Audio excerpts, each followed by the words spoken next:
Everyone and welcome back to my channel. Hope you all are well. Continuous practice करताय. आधीच्या व्हिडिओमध्ये आपण enough information बघितली की प्री वर्कआउट काय घ्यायचा, आफ्टर वर्कआउट काय घ्यायचा, आपला शेड्यूल कसा फॉलो करायचा, हे तर सर्व झालं. बट आता वर्कआउट कसा करायचा याबद्दल मी इन्फॉर्मेशन देणार आहे. आपण गोळा कसा फेकायचा, याची टेक्निक काय, त्याबद्दल तर बघितलं. बट त्यासाठी वर्कआउट कुठला लागतो आणि तो वर्कआउट कसा करायचा याबद्दल आजच्या व्हिडिओमध्ये आपण डिस्कस करणार आहोत. इन शॉर्ट मध्ये तुमचा जास्त टाइम न घेता नॉर्मल होल्ड करायचंय आणि body straight.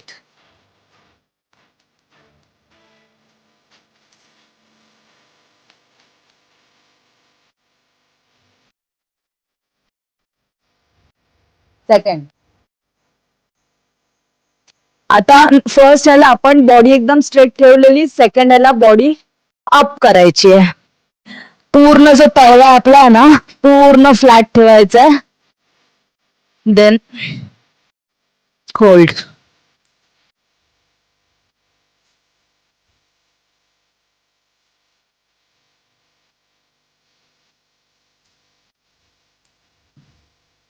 Next, third.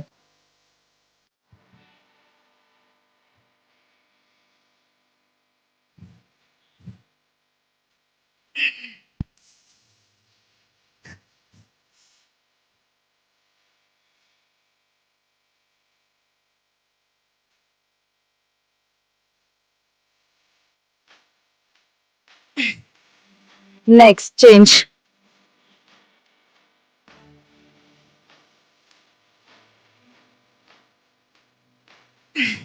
Next.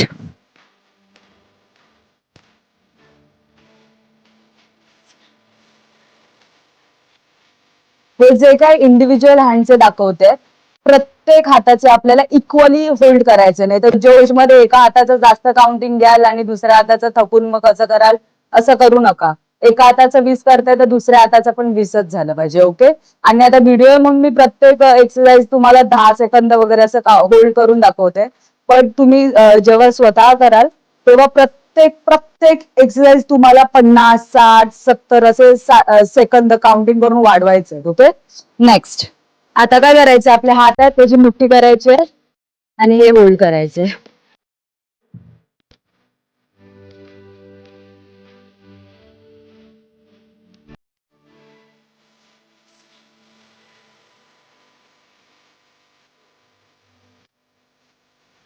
Next, आता जे मुठ्ठी केली, आता आपल्याला पूर्ण हे फिंगर्स आहेत, फिंगरवर होल्ड करायचं.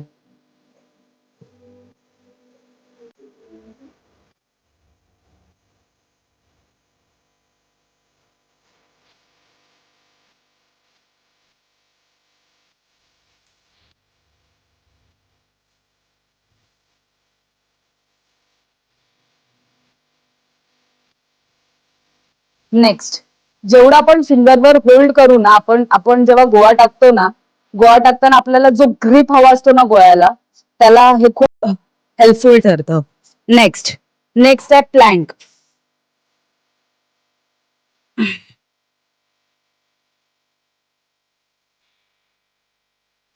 जेव्हा तुम्ही प्लॅन करताना पूर्ण आपलं जे कोर आहे पूर्ण आत खेचून घ्यायचंय आणि होल्ड करायचंय. बॉडी एकदम स्ट्रेट लाईन मध्ये पाहिजे. प्लॅंक तुम्हाला मिनिमम 30 सेकंद, 40 सेकंद असं स्टार्ट करायचं आणि हळूहळू 10-10, 20-20 सेकंद वाढवत जायचे. ओके. त्याच्यानंतर तुम्ही एवढं बेसिक केलात ना, याच्यानंतर तुम्हाला सपोज पुशअप्स करायचे आहेत, पुशअप्स करू शकता. सपाट्या करायचे, सपाट्या करू शकता. सपोज तुम्ही बिगनर आहात आणि तुम्हाला फुल बॉडीचे पुशअप येत नाहीये, तर तुम्ही नी टेकवून पण पुशअप करू शकता. ते म्हणजे असे.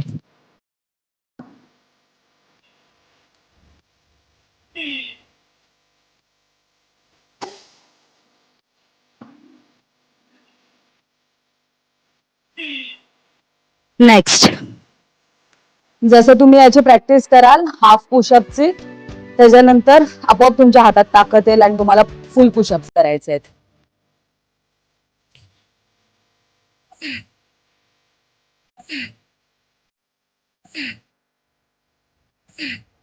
व्हिडिओमध्ये आपण इनफ गोळा फेकचे वर्कआउट बघितले आहेत, बेसिक टू ऍडव्हान्स पर्यंत. ज्या कोणाला गोळाफेकचा वर्कआउट कसा करतात याबद्दल काहीच इन्फॉर्मेशन नव्हती, त्यांनी एवढे वर्कआउट केला तरी इनफ आहे. ट्रस्ट मी, भरतीला माझा गोळा आउट ऑफ गेलेला, त्याच्यासाठी सुद्धा मी हेच वर्कआउट केलेला. फक्त तुम्हाला एवढं करायचंय की रोज रोज याची प्रॅक्टिस करायची, आणि गोळा तुम्हाला रोज नाही टाकायचा आहे. गोळा रोज टाकलात ना तुम्हाला शोल्डरला इंजुरी होईल. आणि हा गैरसमज आहे की जेवढा गोळा जास्त वेळ टाकू तेवढा आपला गोळा आउट ऑफ जाईल, पण असं नसतं, त्याने इंजुरी वाढते. त्यापेक्षा तुमचा जो बेस आहे, तुमचा बेस कशाने होईल, तो म्हणजे या वर्कआउटने. तर बेस तुमचा पक्का करा, गोळा तुमचा आउट ऑफ नक्की जाईल. आणि बस आजसाठी एवढंच, भेटू नेक्स्ट व्हिडिओमध्ये. Thank you so much, bye.